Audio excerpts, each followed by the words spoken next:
So good, so good, so good. Everything you want for summer is at Nordstrom Rack stores now and up to 60% off. Stock up and save on the brands you love like Vince, Sam Edelman, Frame, and Free People. Join the Nordy Club to unlock exclusive discounts, shop new arrivals first, and more. Plus, buy online and pick up at your favorite Rack store for free. Great brands, great prices. That's why you Rack.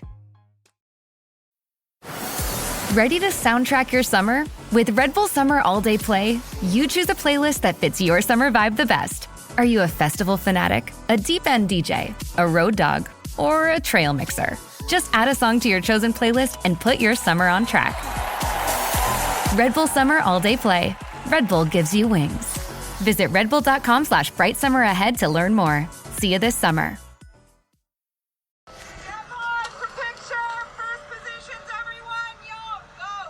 And action!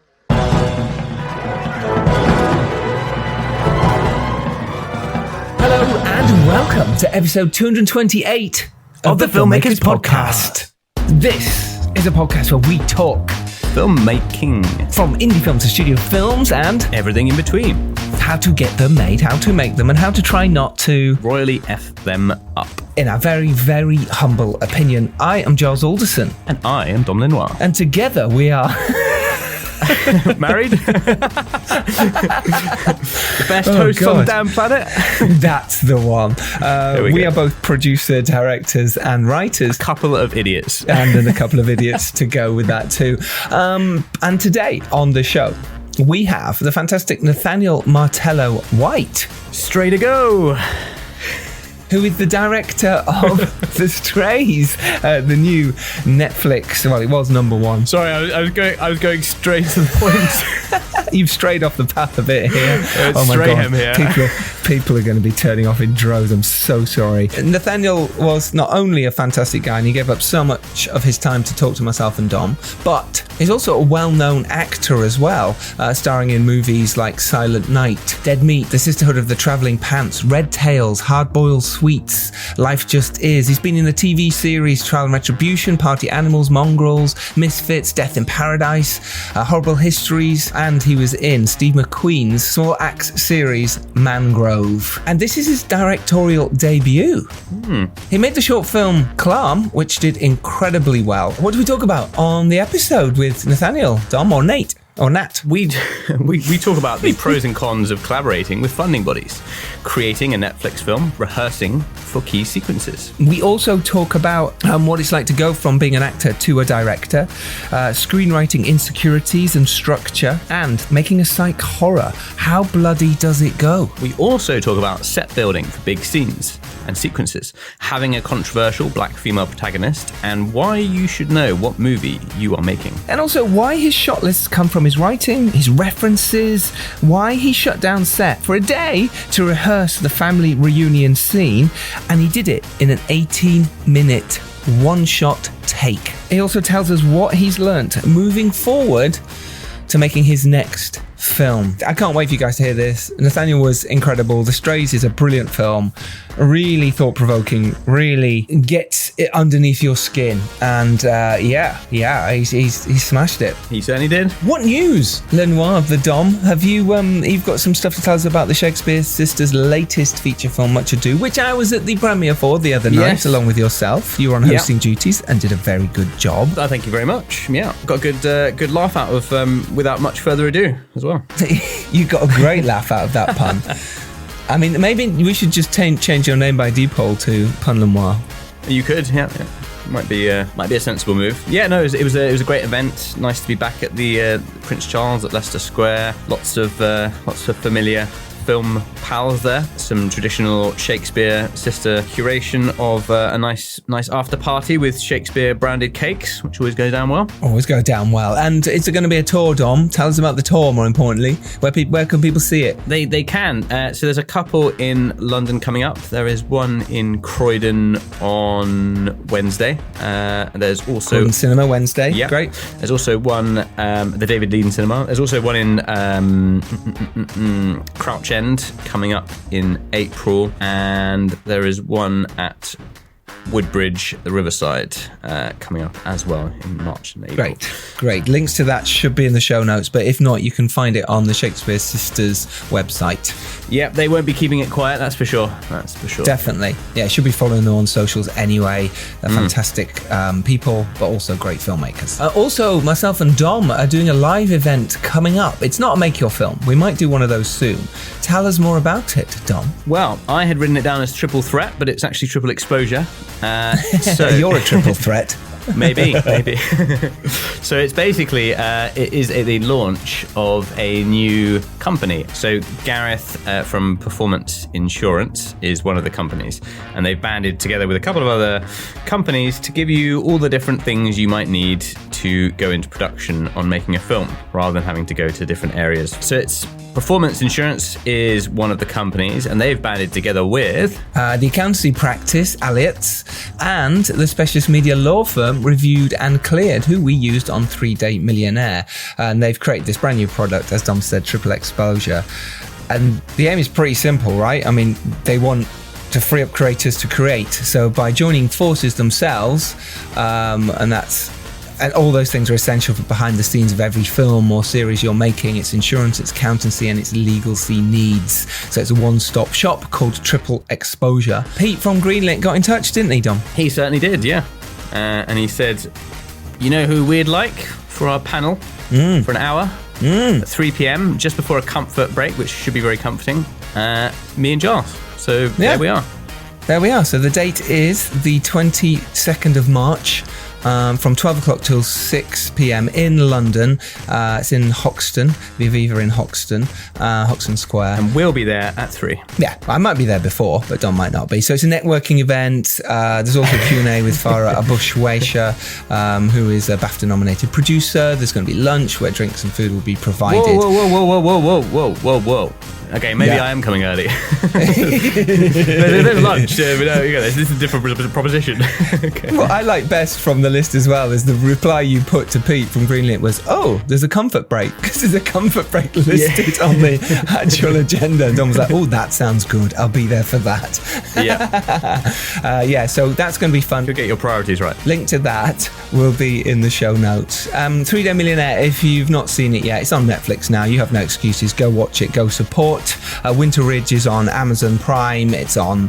Where else is it, Dom? People can watch your directorial feature. Sky Store. Yep. Rakuten, other places. All that. Stranger in Our Bed also is on there right now, which I directed, and I'd love you to go... Stranger Danger. Watch that as well. Why not? That's little plugs for ourselves. Enough of that. Should we get to today's episode? Probably a good idea, yeah. Let's do it. All right, this is Nathaniel Martello-White chatting with myself. And me. Yay! All right. We will see you on Friday when we have Saim Sadiq from Joyland. And then on Tuesday, we've got Eddie Sternberg, the director and writer of I Used to Be Famous. There we go, Eddie. You finally got your episode. Poor Eddie. We recorded with him ages ago. We just been smashed by PR deadlines and yes, and awards season contenders, including Florian Zeller the Sun, which is also coming up soon. Right. Let's hear Nathaniel Martello-White. Enjoy. No, you enjoy. I will. Fine. Nathaniel, how are you feeling, man? You all right? This is an exciting time for you. So it's a mad moment, to be honest. It's like, you know how it is, the journey you go on, especially when you're a writer-director, I think you sort of have a really prolonged period of time in your head with the movie, developing it in this sort of really private space. And then going into production is a whole other thing where you're like, okay, how do we carry this across the line and achieve that whilst also accepting that it's going to change and become something else. But hopefully the essence of what it always was meant to be is still there. And then there's a whole other alchemy, right? When you then release it and it becomes something else again. It becomes other people's then. It's weird. They put their own life on it and put it on their own websites and talk about it in their own way. And it's a really odd feeling that you've harbored this baby for so long and then someone just goes, I know what it's about. It's about this, and full essay on it. And everyone's going, yes, it is. Like, oh my God. Yeah, completely. I mean, it's interesting also, like I knew it was a divisive film, but then I think what's been really a real education making this movie is that, like, it's like got a divisive, controversial protagonist. who's a woman and a woman of color. And then it's like structurally mercurial in a way, that's sort of got slightly different styles of storytelling. So I didn't actually, all of those things were really exciting, but then suddenly you realize, oh, wow, I'm going out with a movie like that. And that's going to be divisive. And I'm not going out with a popcorn movie that everybody's going to necessarily like. And I think you kind of have to own that. Yeah. Because the artist in you wants to be loved by everybody. Please love me. But, really and truly, you have to hold that space, I think. Do you find that the sort of the general review community have interpreted the film the way that you kind of thought they might? Or, is that a thing you kind of experience with films? Or do you just sort of put it out there and think, okay, well, I've left enough ambiguity that people can make their own minds up on certain things?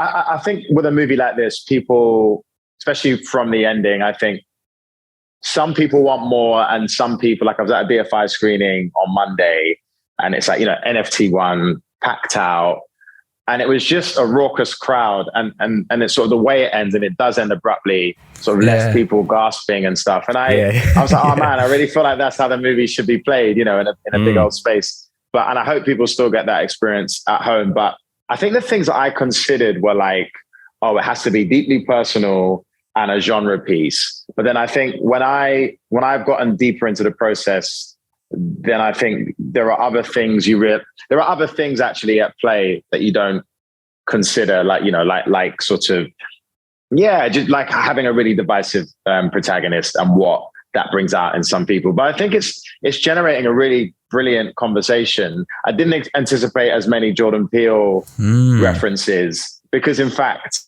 my references were always Michael Haneke. Oh, interesting. Yeah, because totally different filmmakers as well. And that's fascinating that people have gone down that road, because it is very, maybe it's easier to put in that box. Jordan Peele's very well known. It's, okay, that's the type of film, great, we can tick that box and go, it's in that realm. Rather than you say it's a Michael Haneke film, everyone goes, I'm sorry, what? Your general audience don't know who he is. So, but for you, that's really interesting, isn't it? That you went down that route, because Michael Haneke is incredible. I love his filmmaking. I love what he does with the camera and the people he works with, and I can see that now. Now you've said original, it. Yeah, totally. And I think your film's deeply original too. And sometimes it's easy to throw it off as, oh, it's like that, but I get why, and it's great because you get more eyeballs on it for you. Let's talk about films you've seen recently, or films that inspired you. Okay, so when you say recently, what kind of window are we talking about now? I mean, look, we could go anything from 3 years old to now. Inspirational sort of like, okay, let's start with when you were younger then. What made you want to be an actor? Is that easier? Okay, good. Yeah, maybe that's easier. Because how it is, like, you see I see movies all the time that it gets to a point where you can only really remember the movies you saw recently because you've been seeing them like every other week, I think when I was younger, it was always like, Arnold Schwarzenegger was like this movie. It's like Total Recall. Oh yeah. Wait. Terminator 1. He's here. Look, the book, Total Recall, right in front of me. I had the Last Action Hero models growing up. Oh, the lunchboxes. Oh yeah. That film didn't really do as well, but actually it's a brilliant film. Kids loved it. It's just it didn't blow up as much. But sorry, brilliant film. But those movies that felt like they felt really like strap in. Like, here we go. This is gonna get very real. And I think Arnie kind of was like this. When you think about it now, and then some people might say The Rock, is a version of that. But I think I don't know. Like movies back then, I think they were like, they could be about something really raw, but they were also these big blockbusters. Now I think there's been more of a separation. But then, alongside that, movies like The Godfather was always a big formative movie. And the first time my auntie, who was a big cinephile, showed me Goodfellas, I think I was about 15. And I just remember that opening scene when the boot opens up and it's lit red and they just stab that dude and just being like, what am I watching? And then just being blown away by the end. And then I remember watching Scream with my mum when I was like, maybe I was about 17, and we were blown away by that. So I think horror has always been there, but also like, I think when I got to drama school, then you started to get into more of the art house cinema. And someone goes, do you know Michael Haneke? And then you sort of, oh wow, who's this guy? And you do a deep dive and then you realize, oh, this filmmaker really speaks to me, you know. And was that a natural progression to go from liking watching these movies to going to drama school? Like, how did that link? You know, were your parents kind of involved? Was it just something you always knew? Let's explore the arts. Like, how did that kind of evolve for you? I think my family really, we were always just obsessed with movies, and the theatre was there, but it was never really a focus. Like, we didn't go to the theatre. Like, we went with school, but I'd never go with the family. And then when the idea to become an actor started coming into focus, I think at that point I was really obsessed with early De Niro, and Vincent Cassel. Okay. I was just obsessed with, and so La Haine and Taxi Driver were like quite cultish movies for actors coming up, and so you wanted to be not a method, but you wanted to go to those extremes. As a performer, like, you know, and these young 18 as well. You know. Deer Hunter, yeah. I mean, the Russian roulette scene, you know, just that's one of the like, best. what? It really is. But they're not even really realizing that Scorsese. Nobody's interested in Scorsese at that point because everybody's just thinking about the performances. Yeah. During that time, obviously then you went to drama school and you've become a very successful actor. At any point during that time were you thinking, I fancy directing? Because obviously you've done lots of theatre as well, and maybe you've directed a bit of theatre. And you had directed, Clam in 2017. But before that, it'd be really interesting to know, did you have any like burning desire underneath to go, I could probably direct something? No, do you know what it was? I didn't even really think, I never saw myself as a director is the real answer to that question throughout drama school. But what I definitely saw myself as was I knew I was a writer, and I was constantly, like at RADA, I used to write in the off season. So whenever we weren't training, I was always writing, and I was developing a few films, but they were really ambitious. And when I think about it now, completely naive, what I was trying to like write some big sci-fi movie at 21, you know. But then I think when I realized, I think that being an actor was just such a really difficult way to live, and that you're waiting for the phone to ring and waiting for someone to give you an opportunity. I think I sort of started taking writing more seriously. And then when I got my first play programmed at the Young Vic, I decided not to be in it. And I was just a playwright in the room. And I was like, it's way more interesting being over here. And I think that naturally led to directing, basically. I think it's an interesting point about the sort of the ambitious script projects as well. Because I mean, I've written some things that are 10, 20 million, and they're completely unrealistic to do immediately. But what you gain from writing those big ideas, I think, is really valuable because it kind of gets you thinking in certain things. And I wonder, what you've learned from the script writing process and what it's kind of taken forward into some of those more like recent projects that you've kind of got to. I think the crazy thing about, I totally agree with what you're saying, is that even just thinking about what sort of budget this movie is going to be, if I take a swing at it, would never even cross my mind. And then I think with screenplays, I'm a self-taught writer, so I never went to film school where somebody broke it all down. So I was always coming from instinct. And then I had a real issue with finishing things in my 20s. Like, I'd get to the middle and then have another idea and start again. Start that. It's also that you get to that point of, this is hard work now. Oh my God, I've really got to pull this apart and dive in to make this anything. Do you know what? Sod it. I've got a better idea. And then you do the same again, because that screenwriting or writing, you've got to know the details that, and that's discipline and hard work. And it doesn't come easy to everyone. It doesn't. And I remember I co-wrote with a friend of mine, and he was just really rigorous on structure and getting to the end. And I sort of realized, we've gotten to the end. It exists. Yes. Now we get to go back and sort of play around with it. But then I was likewise quite frustrated working with him, because I felt like I wanted to do all the weird, dark art house stuff, and he was kind of more into sort of commercialism. And then I think when I started writing plays, there's a real rigor to writing plays, and it's really difficult, and it's all dialogue driven. So I knew I had good dialogue. I was like, well, I've got an ear for dialogue, and I think that comes from performance. And then I think I was just ready to write The Strays. When the time came, I took the big breath. As you do. Yeah. Oh gosh, here we go. Dive in. Totally. Yeah. And now I've sort of weirdly gone back to the YouTube videos of like Paul Schrader and Tarantino and other people talking about their process of writing and being like, maybe I should try and steal some Well, I find that really interesting because same as you know, I put on plays at the Royal Court. I wrote stuff back when I was acting, and I was always trying to get things finished. Exactly the same with screenplays. And you get to a point 70 pages in, and I go, oh my God, I'm not even at the second act mark, and I'm 70 pages in. What the hell am I doing here? And totally. that discipline, that sort of education, and about going back. Now, I remember reading all the books and watching as many YouTube videos or anything like that I could get my hands on. Podcasts weren't around then as such, to try and understand screenwriting or the process, but I hadn't done it, so I didn't understand it. And now going back to these old books that I read, I totally get it more. I'm like, that makes sense now. That's what that means. And do you know what? It's just experiencing, getting it written. So true.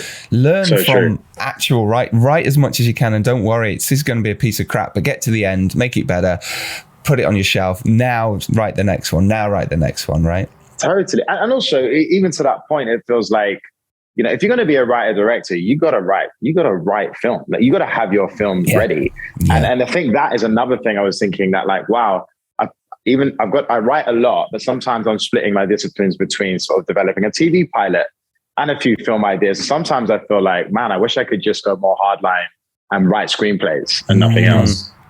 I don't know if you guys feel that way at all. Yeah, I mean, I think also I was going to ask whether you find it difficult in terms of being guided towards film or TV in the writing process, because I think definitely in the last couple of years there was this kind of craze that was, let's make it into TV, and like everything was like, let's take every feature film and put it into TV. And certainly like TV is becoming the big medium. But then at the same time, like sometimes some things are just made for film, and we grew up making films. I mean, do you find it difficult sort of making that distinction between what you'd like to do, or is it quite intuitive? I think I'm really only interested in the limited TV space, because I think maybe there's a bit more like Chernobyl, I thought was incredible. Yeah, incredible, yeah. And the first season of Big Little Lies, I thought was incredible, and stuff like that, where you really get to create a world. But the TV I struggle with, and I struggle with it as an actor sometimes as well, is where you just feel like there really is no end point to this story. And we're really just going to keep going. And if we can make more money and just squeeze more out of it, we're just going to keep going. Whereas I think like working on a film, everybody knows that there's a beginning, middle, and end, and that's where we're heading. And I think films are immortalized in a much greater way than TV shows are, partly because of the commitment, right, to watching 10, 20 hours of content. But I think you're right. I think a lot of producers would lean back and be like, oh, maybe that could be a series. And how would we return it for 2-3 seasons? And I've started to really push back on that now, to be honest, and be like, no, it's a movie. I'm really passionate about cinema. Let's try and make this a movie. Yeah, let's keep indie film alive. Yeah, absolutely. Yeah. No, interestingly, your point there, do we struggle with that? And absolutely, definitely what Dom says, 5 years ago, 10 years ago, everyone was saying, oh yeah, why not turn it into a TV? And then you'd spend 6 months, if not longer, turning it into a TV series. And by the time you got it to them, went, yeah, we're not looking for that anymore. Oh, no, it's not going to work out. You're like, why? So I'm the same as I've stopped. I'm just writing film. I'm like, look, if some TV idea comes, or maybe this happens, sure. But I've just said, no, I'm sticking to this, because you just get pulled. You get pulled in all these directions, and it might work for some people, but it doesn't work for me. And also, some people are really good at writing TV. And I think I haven't quite unlocked, I know my film where I can be like, this is like those 80s thrillers or whatever. I can go in and pitch something where I'm like, whatever, this is about Jamaican folklore or whatever it's about. Starring Arnold Schwarzenegger. Yeah, right. Oh my God, can you imagine? We all need to do a Arnold Schwarzenegger movie. Put that out there now. I'll put that out there now. It's going to happen. And then, but I think, but just knowing I think maybe I just know movies and understand them in a deeper way. And I think it's also just, I think we're in a time now where genre is a hot, sort of clever genre movies or genre movies that are about something feel like they're quite the fad at the moment, and that's my bag. So I'm like, okay, great. Also, kind of as a writer director, it's about sort of keeping that vision that we've already talked about. I suppose in a way, although it's maybe harder to get a film made, you can put together your team. You can sort of put the puzzle together very much yourself from the ground up. Now, what's your process in terms of getting the producer attached, the finance, and some of the struggles in getting like these movies made? Yeah, I mean, and this isn't me throwing anybody under the bus, but I was developing The Strays initially with the BFI and Film 4, but mostly with the BFI, and then we brought Film 4 on, and I felt, and it was partly because of the pandemic, I think, as well, but we sort of gotten to a point with the script where it just felt like, it's like, are we going to do this or not? Because I tweaked it. Look, I'm quite relentless as a writer, and I can turn something around and around and around, but it sort of felt just like people were getting nervous about the subject matter and about sort of Black anti-heroes and sort of, it was even said to me, when we put this through into the next phase, we're just a bit, people might want to see more hopeful depictions of Black characters and stuff, which to me, I was sort of just blown away by that, because it feels like a form of censorship, even if they don't really realize it. And it's wrapped up in a lot of things, which we can get into sometimes, where I guess, a filmmaker of color, it's almost like you're having to hold the entire conversation of race in the one project, because they're not getting made often enough, especially in this country. And so, and then, Fiona Lamptey took over Netflix around a similar time. And she is a woman of color. It didn't guarantee that she would understand the movie, connect with the movie necessarily. But I think the Netflix of it and her wanting to do more genre films in general, it was a very quick process, and yes, the heavy lifting development had been done, but somebody being like, in 3 weeks, they read your script, you send them a budget, and then they're like, let's go, is like the dream. You're like, what? So how did you get it to Fiona Lamptey at Netflix? How did that process sort of, come along? Was it just a cold pitch, or? No, because by then we had a really tight script, which we all felt like this script is ready to go. And then, look, I'm not saying it wouldn't have happened with the BFI. It might have. But I think Tristan Gallagher, one of my producers from the Bureau, sent it to Fiona. And I think it just, sometimes it happens, and sometimes the serendipity is like, normally it's like, everybody leaves, and then new people come in and they're like, we don't like your ideas anymore, But I was on the other side of that, and it happened very quickly. And then my producing team, who at this moment in time are the only people I'm working with on my films, Rob Watson, Valentina Brazzini, and Tristan Gallagher, who are like, I met them when I did, Rob produced Clam, my short film. And then I did Daphne with the Bureau quite a few years ago with Emily Beecham. Yeah, it's great fun, that. So it's sort of, you meet good people, you want to hold on to them. Because as you know, the whole process of making a film is very stressful, and I think it's important that you want to go for a drink with your producers at the end of the day.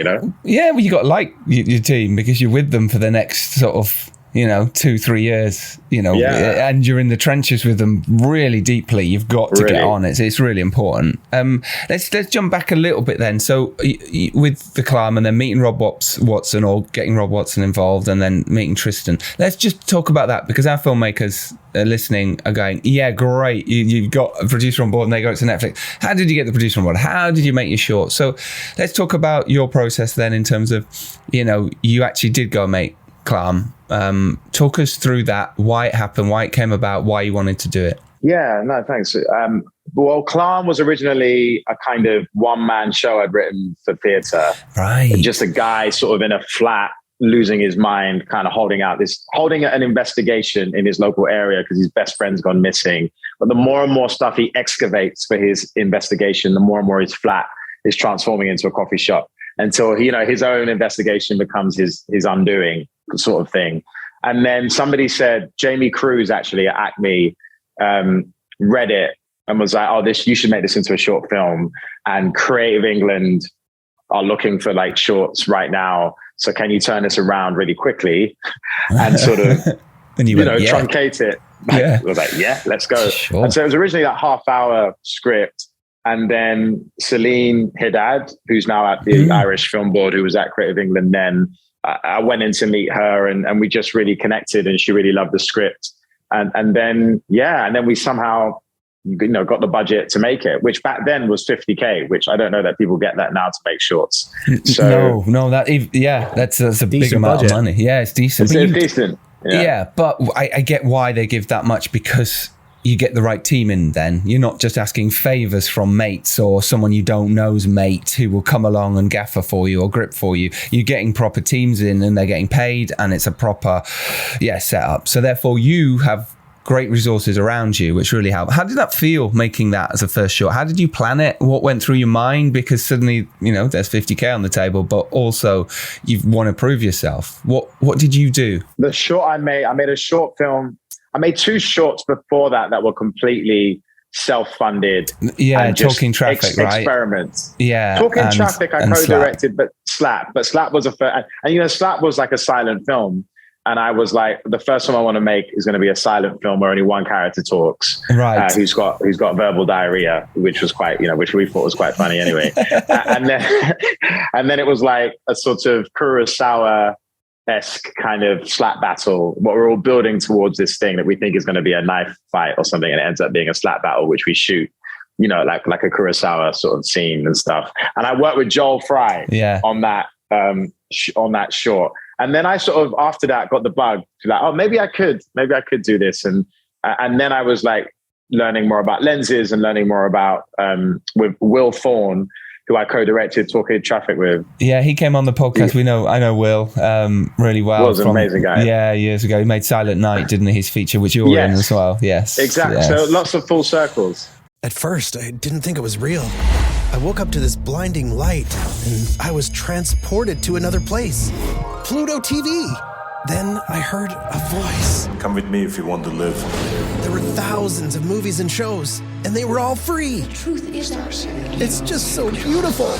On Pluto TV, free streaming of Terminator 2, Fringe, Arrow, The 100, and The X-Files may cause excitement, loss of sleep, and sudden belief in extraterrestrials. No credit cards or alien encounters necessary. Pluto TV. Stream now, pay never. Eczema is unpredictable, but you can flare less with Ebglyss, a once-monthly treatment for moderate to severe eczema.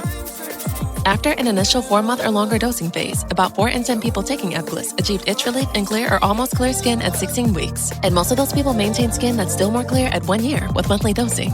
Ebglyss, lebrikizumab LBKZ, a 250 milligram per 2 milliliter injection, is a prescription medicine used to treat adults and children 12 years of age and older who weigh at least 88 pounds or 40 kilograms with moderate to severe eczema, also called atopic dermatitis, that is not well controlled with prescription therapies used on the skin or topicals, or who cannot use topical therapies. Ebglyss can be used with or without topical corticosteroids. Don't use if you're allergic to Ebglyss. Allergic reactions can occur that can be severe. Eye problems can occur. Tell your doctor if you have new or worsening eye problems. You should not receive a live vaccine when treated with Ebglyss.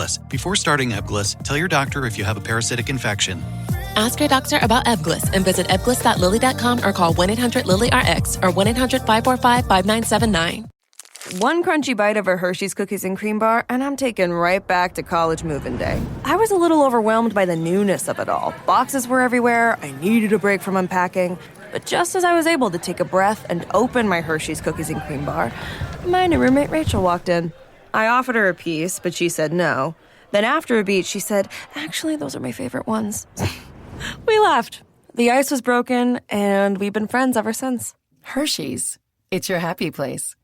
Yeah. How did you co-direct? Because that's an interesting one. Like, how do you split the responsibilities? I think it shows a lot of humility to be able to do it, and I suppose you have to really assign roles or what you're comfortable with. It was just, I think Will's just a really kind of malleable guy, and he's got a really good eye. And so on the technical side of thing, I think he really comes to that place in a really experienced way. He's directed way more than I had. But I think I've obviously worked more with actors and more with performance, and maybe felt a bit more sort of comfortable working with the actors. But again, I'm sure he feels comfortable working with actors. So, but really that was just a sort of experiment. And we wanted to give Nadia Cavell, who's a brilliant writer, we just wanted to make something quickly with her so she had something to go out with as well. And then so all those things sort of led to me writing Clam, casting Joel as the lead, and then you know how it is when you're doing your first few shorts, you don't really know anything, do you? You're just sort of learning about it. And you gotta learn quick, right? Got to learn. You're just thrown in. You're like, and they're going, where do you want the shot? Where do you want the camera? And you're like, you tell me. Totally. Yeah. And I think that for me was just like, like follow your instinct, really. Yeah, I was totally. just like, I'd seen so many movies, a big Coen Brothers fan.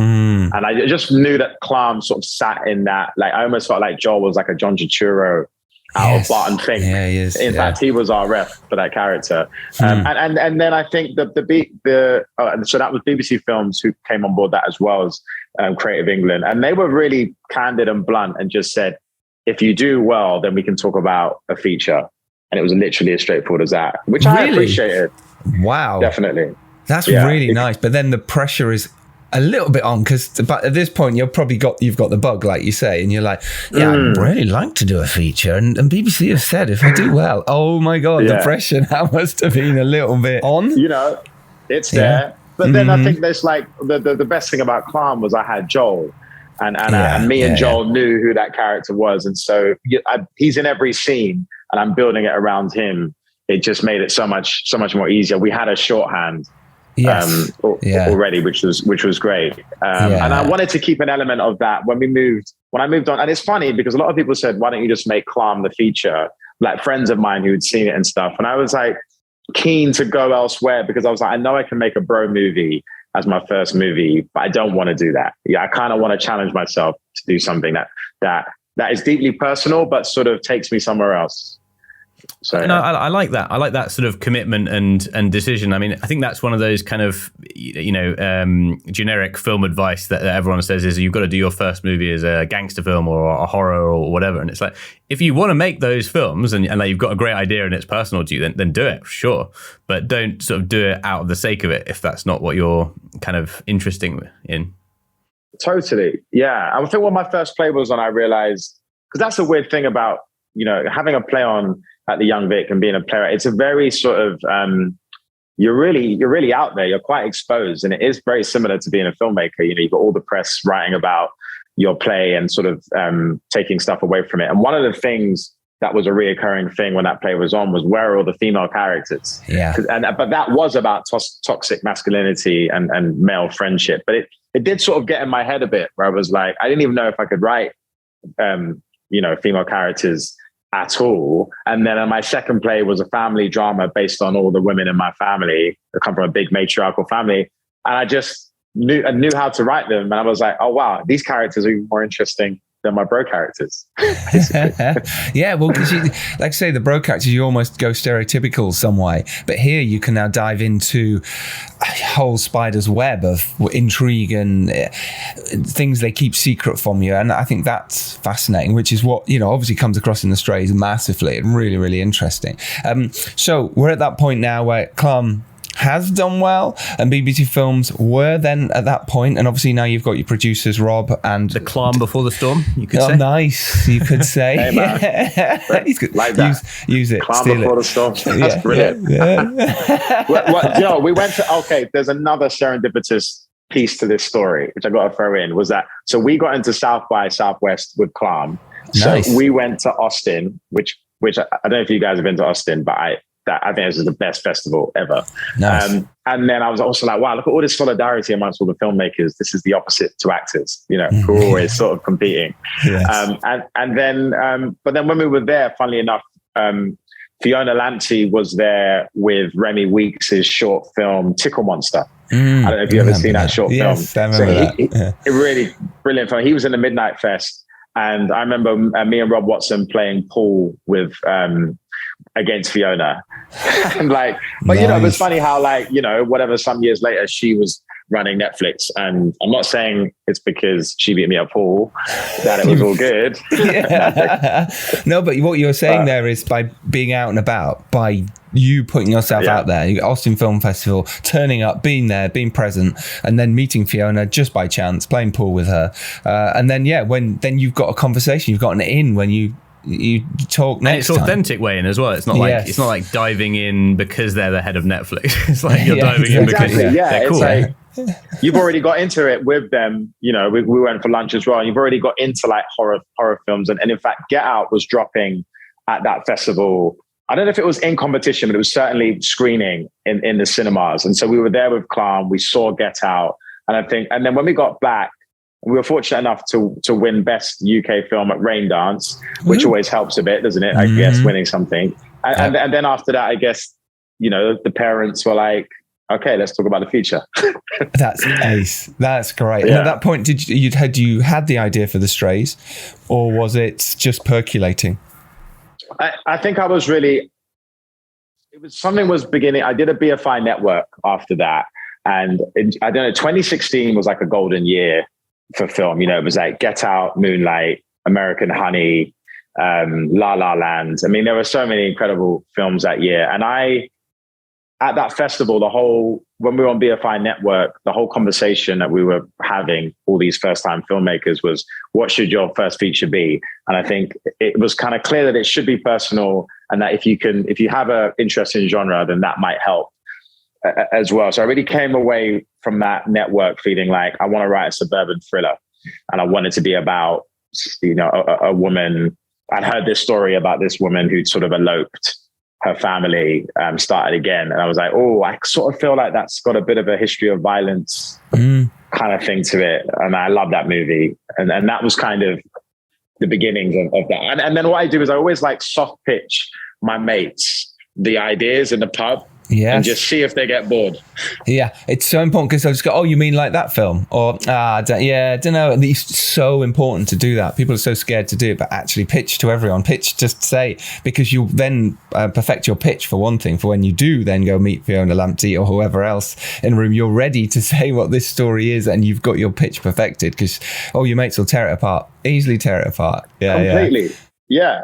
Did you have like the idea of how the genres would kind of play in the writing stage, or was that more in the sort of pre-production phase? Because obviously it starts off and it kind of goes into the almost sort of horror territory where she's seeing them in the rear view mirrors, and it's like, it could even be like, is this a real, or is it sort of a ghost? It's going into that territory, and then at some point you've got to make this transition where suddenly it's like a very real, completely there in the moment sort of drama. And I wondered whether that was always the plan, to sort of, mix those two genres and, transition across.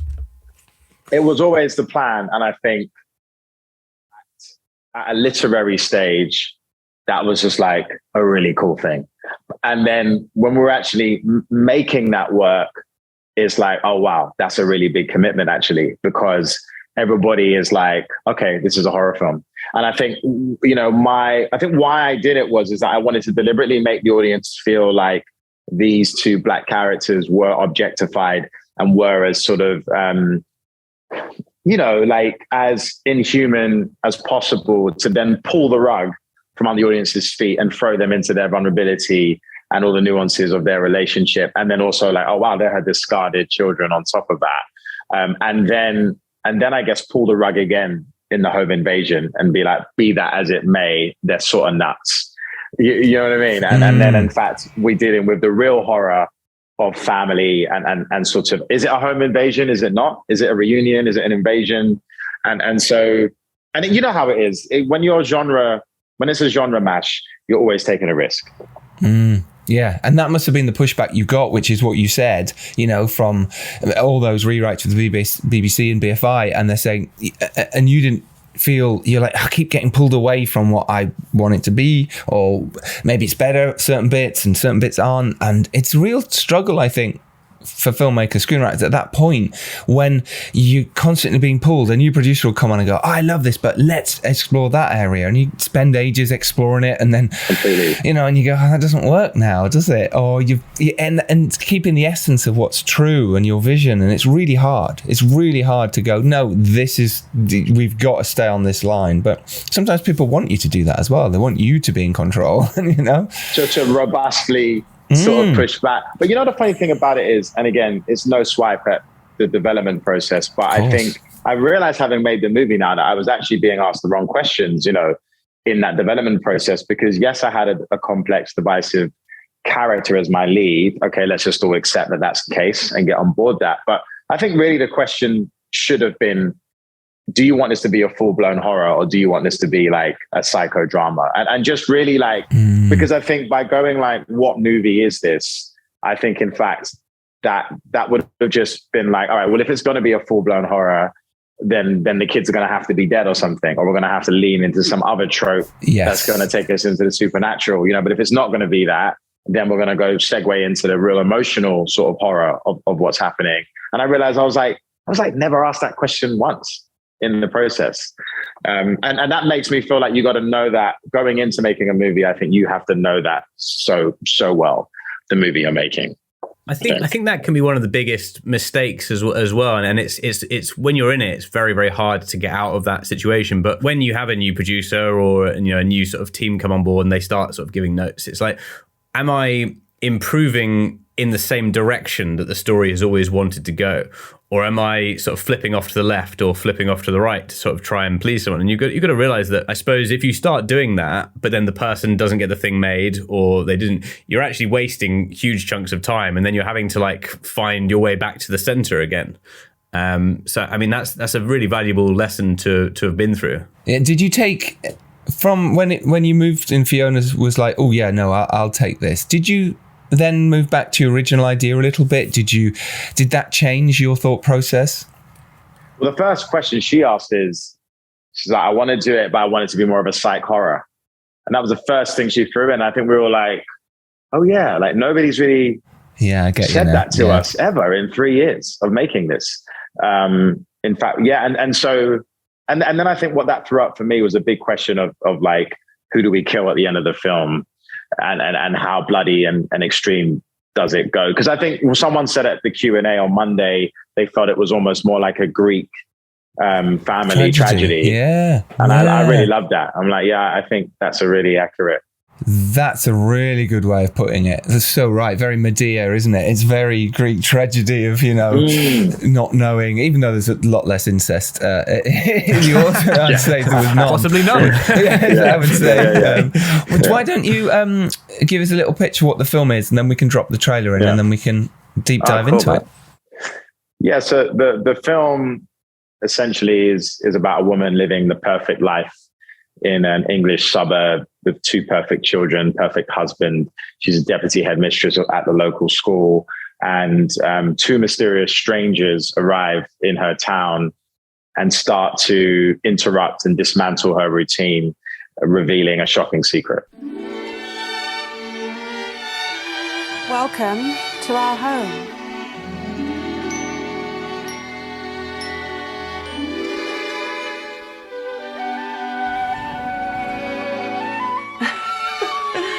Wonderful morning, isn't it? You're practically one of us. Practically.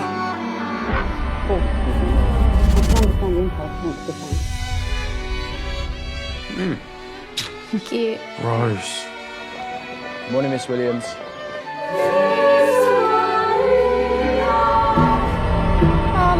Are you all right? I'm fine.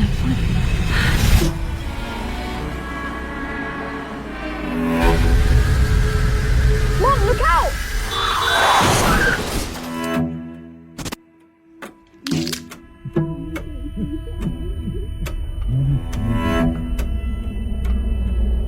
Sebastian! What's that? At the window? Someone's there, can't you see? What are you talking about? Someone's coming! What is wrong with you tonight? There are people out to hurt us. Out to bring violence against us. What kind of messed up game are you playing?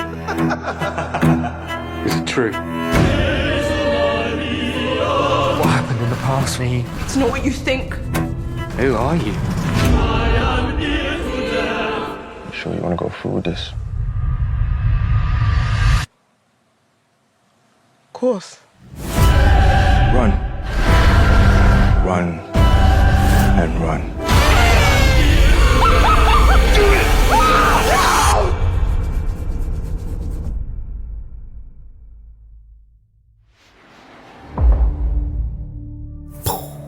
There we go. It must feel great. Like, you're hearing that Netflix sound, and there's your trailer, right? Why is that sound so affecting? It really is, isn't it? It gets you, doesn't it? Because you're waiting. You wait. It's been developed in like some kind of amazing like underground bunker for like sounds that give people joy or something. Yeah, exactly. Just to make you go, who knows? But that must feel good right now, knowing you can just go onto Netflix and to go, there it is. Oh, yeah, it's your first debut movie. I can't tell you how, you know what it's like. I mean, just to get to make a movie is like a rite of passage. And then to get to make this sort of movie, and then to get to make it with Netflix, who have the branding and the, I guess the culture where people go, okay, that must be a legit movie. So I'm going to take a punt on that with a movie as weird as ours. You're right. It's like pinch your skin sort of moment, excitement and then absolute fear, obviously. Yes, obviously. Now it's out there in the world and anyone can write anything they like about it, like we said at the beginning. All right, so let's talk about you then as a director going, right, how am I going to do this as a feature? Did you do shot lists? Did you talk with your amazing DP about how you were going to make it? Talk us through that. Yeah, really good, really amazing question. I mean, I think it was, at first, it's like, I think the central, when I'm writing a script, there's already shots in there. Some of the shots are in there. So I'm just that's how I like to, it's like, it's a literary document, but it's also stepping towards production a bit. Do you ever get pushback on that, like from agents or whatever? Oh, it's a director's script. It's like, well, no, it's just describing it.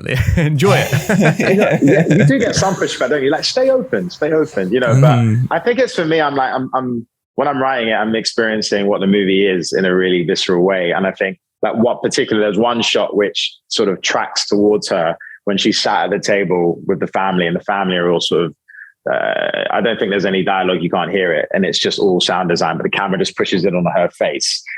And that shot was in the first draft, and it remained all the way to the edit. So you wrote camera moves in to the script. So you said we're pushing in on her here. Oh, wow. Totally. Wow. Okay. Yeah, completely. And I love, because I don't know. I think that's just, for me, it makes sense. I don't know how you guys feel about it, but just every now and again, I just feel like, oh yeah, that moment is so clear to me. I want to put the shot in because that's part of the storytelling. And then I think we just had to build our references. And I think we had Funny Games. So, rewatching Funny Games a bunch of times. Yeah, Hannah Kay's movie. Yeah. Which is a tough thing to do.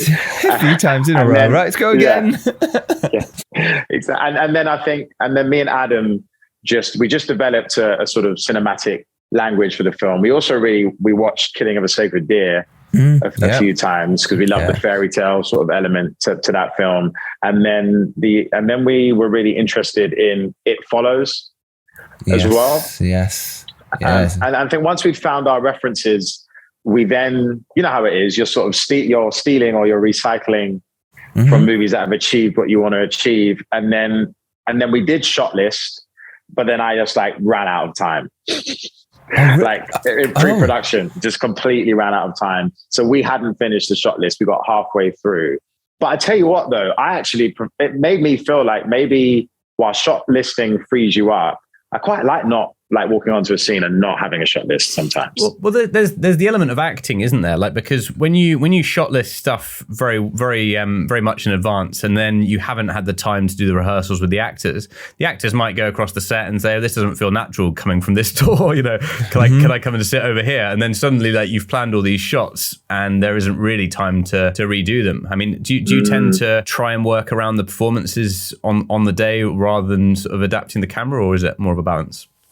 It's sort of, it's a dance for me. And I think, which is why when I'm working with a cinematographer and I'm really feeling he's like, all those decisions have been made and they want you to fit your performance into it. It's always tricky. And I think it has to be a bit of a dance. And because I'm an actor, obviously I may be biased towards my actors. Like I want to make sure that they feel liberated and able to just express themselves. And I think the big conceptual thing me and Adam did, though, was that we were like, the first act, the camera has to be as sort of structured and formalized as her life is.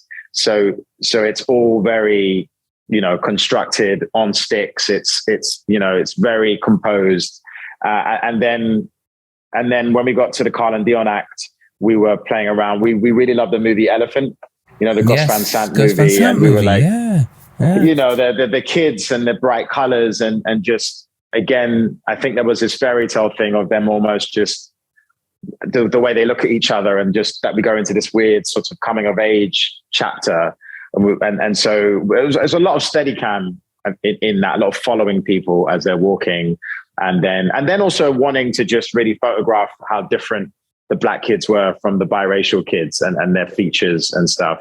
And then in the Cheryl act, we decided that she was on trial in that chapter. So she's always in the camera alone and everybody else is always sharing the frame, which people don't really notice. But when you say it. Yeah. Now I go, oh yeah, that makes total sense.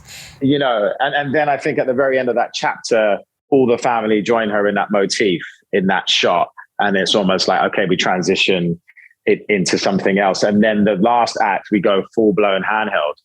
And it's like the wheels come off and we're just into chaos.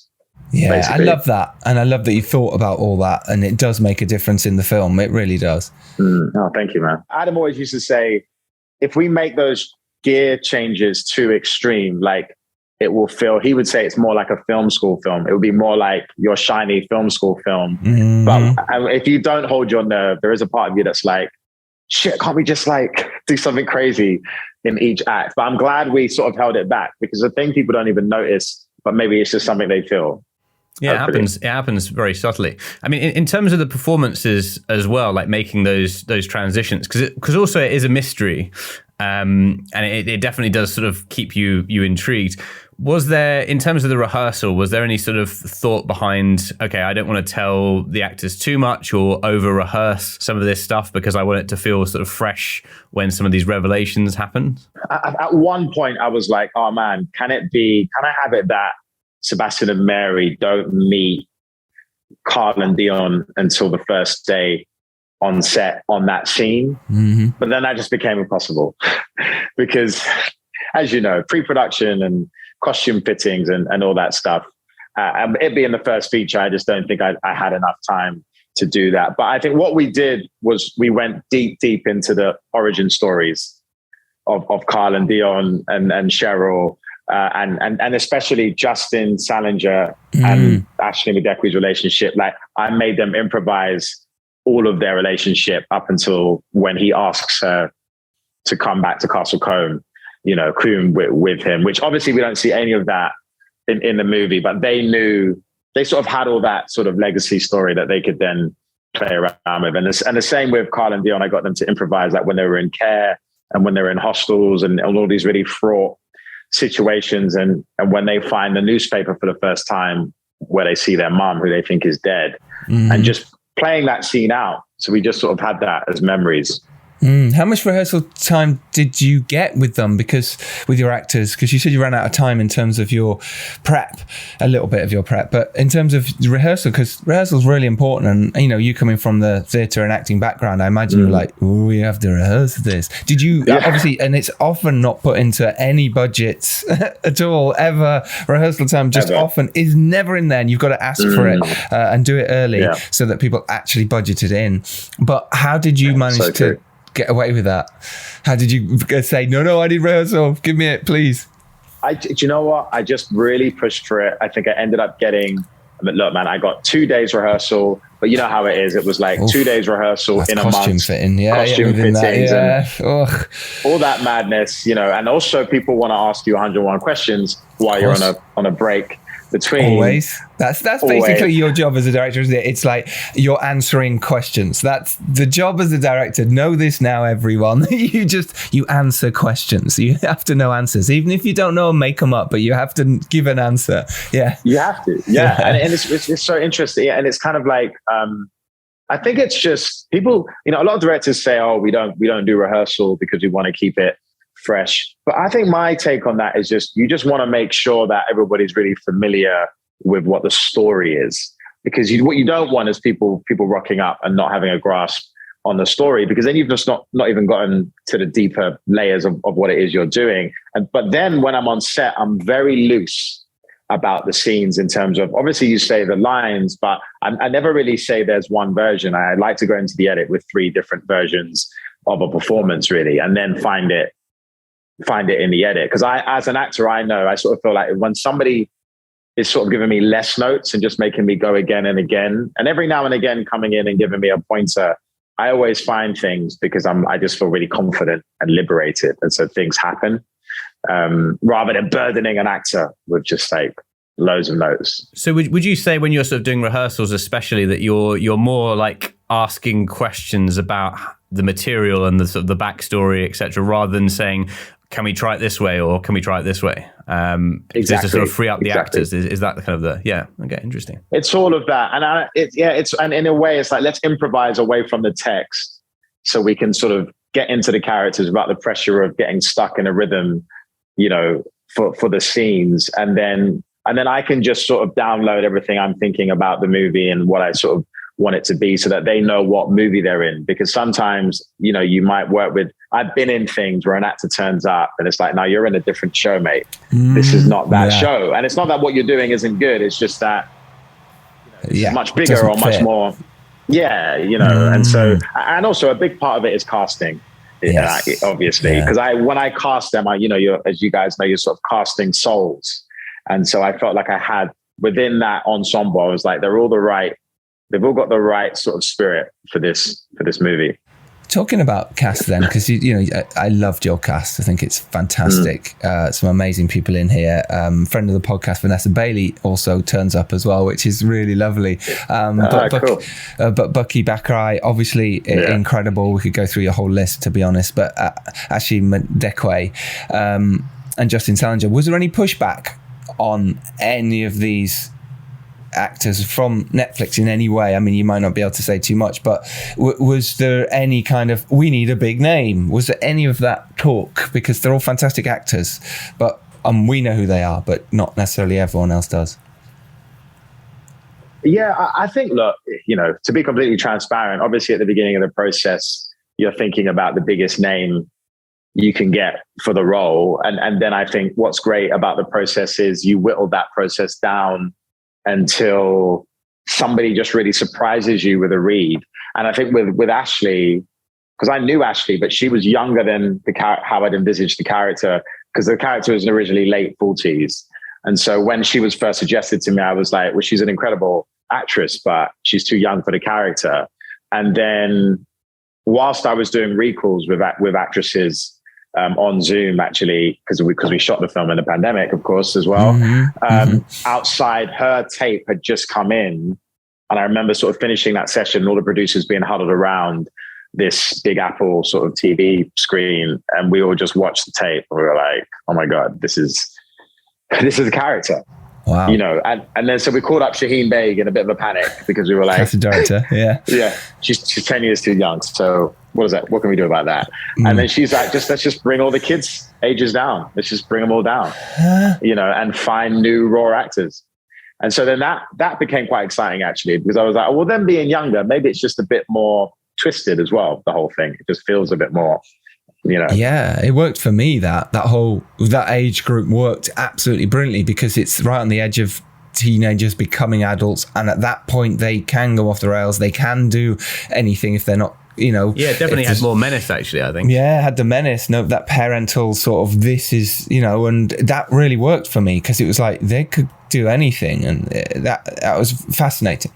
Yeah, and hopefully, I mean, I don't know in terms of spoilers or what we can and can't say, but like by the end, like you say, they're still in that journey, the four of them. Yes. And then sort of bonded by trauma in their own way. It's like, there's, like you say, there's still development to go. Like, who do they then go on to become?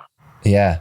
So basically Netflix were really supportive, basically, and said, they didn't, right. Yeah, they never said once you have to cast this one person, ever. I mean, it's sort of like, I think the good thing about working with, and I don't know if the culture's changed now, because you know how these things go. They, you know, the data comes in, and maybe they're like, everybody on every film has to be part of the Netflix universe. So can we get so-and-so from Stranger Things to be the lead in this and stuff? But we were completely left to our, you know, they were heavily involved, but they were also like, okay, we trust in your instincts.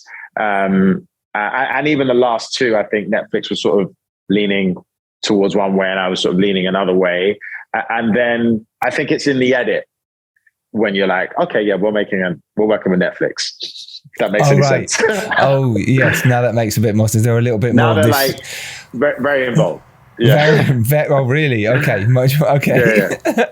Yeah. Now it's like, oh yeah, the studio's involved, but in a good way. I think it's like, because you have to make a movie that's going to play on the service as well as cinema, because obviously we're really passionate about cinema, but you have to, that's what the brief is. So what were maybe some of the notes or areas that Netflix were interested in, either sort of slightly tweaking or changing the storyline, maybe in sort of the editing or what you shot?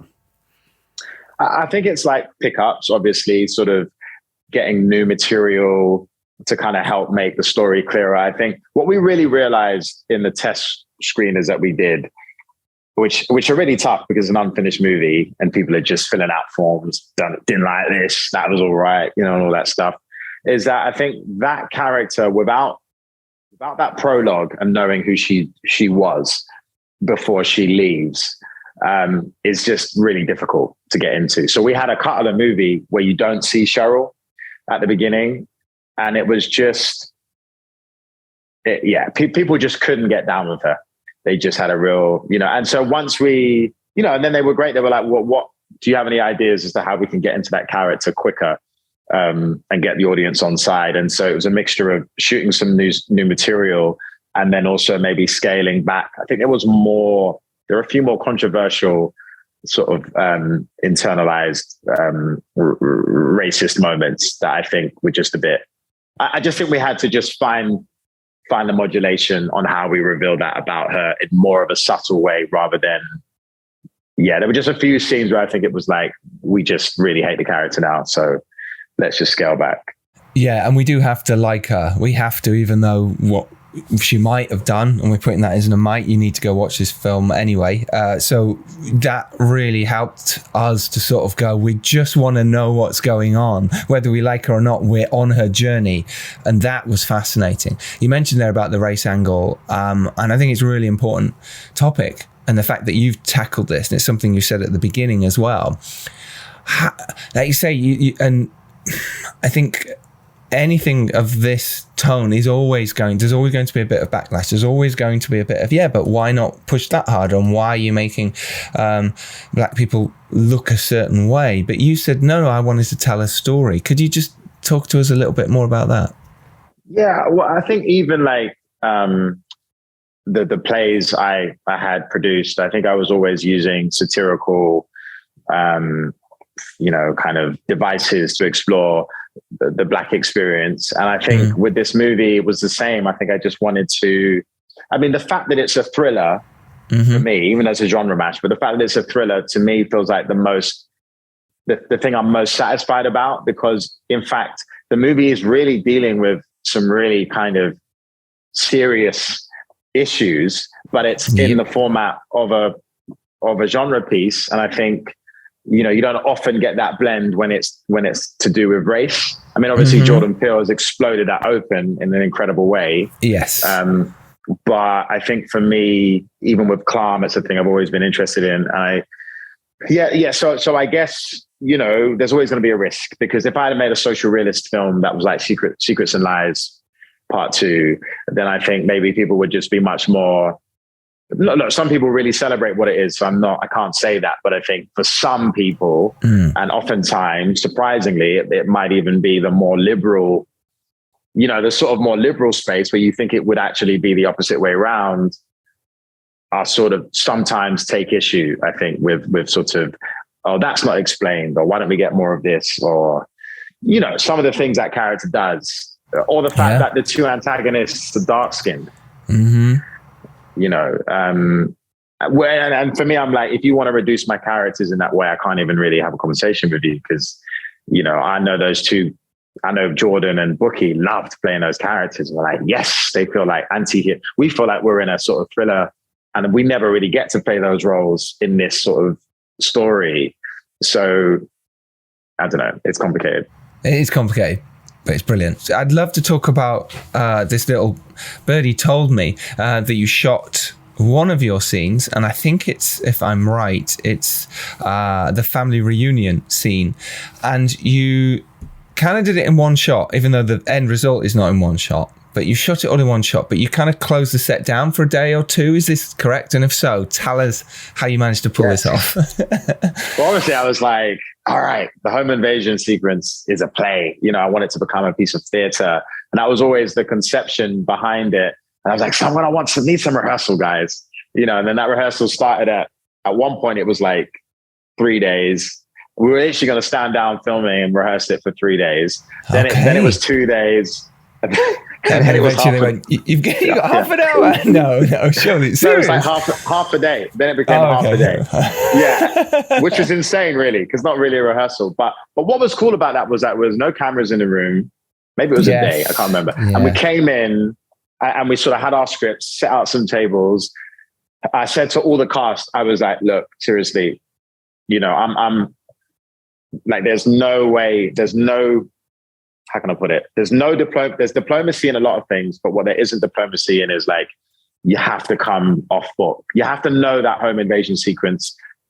You have to know it like the back of your hand, wake up in the middle of the night and you could do it because we're going to shoot it in real time and there's going to be water filling up, you know, in that scene. And credit to them, they all came and they knew it like the back of their hand. And then what we decided to do was that every take in that scene is like an 18, 19 minute take.